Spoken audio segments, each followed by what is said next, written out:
Nagpaplano ba kayong ipagawa ulit ang inyong ilong? Ito ang mga aesthetic complications ng revision rhinoplasty na kailangan nyong malaman.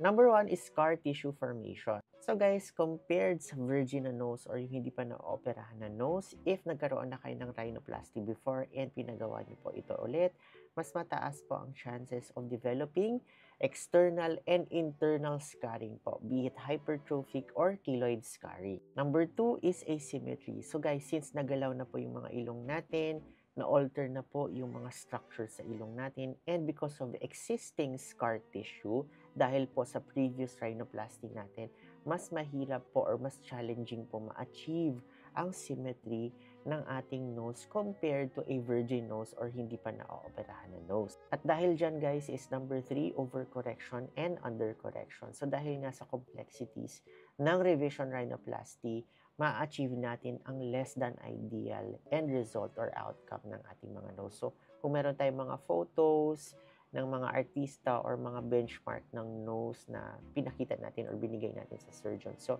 wag po natin talagang i-expect na ma-achieve talaga yung benchmark or ideal nose type na gusto natin if revision rhinoplasty po ang pinagawa natin. Number 4 is tip deformities. So if meron tayong mga bulbous tip, so pag revision rhinoplasty tayo ng revision rhinoplasty, baka lalo pa mas maging pronounced and persistent ang bulbous tip natin. So yung iba naman nagkakaroon ng sobrang pinched or sobrang liit na ng kanilang tip, and yung iba naman nagkakaroon ng asymmetry or hindi pantay yung kanilang tip because of prior structural compromise already. Next one guys is saddle nose deformity. So if there is insufficient structural support from previous surgery, this can lead to the collapse of the nasal bridge, giving you the saddle nose deformity. Next one guys is medyo malala ito is skin necrosis. So yung skin natin dito guys, sa dorsum natin, sa columella natin, or sometimes sa tip, nagkakaroon po ng insufficient blood supply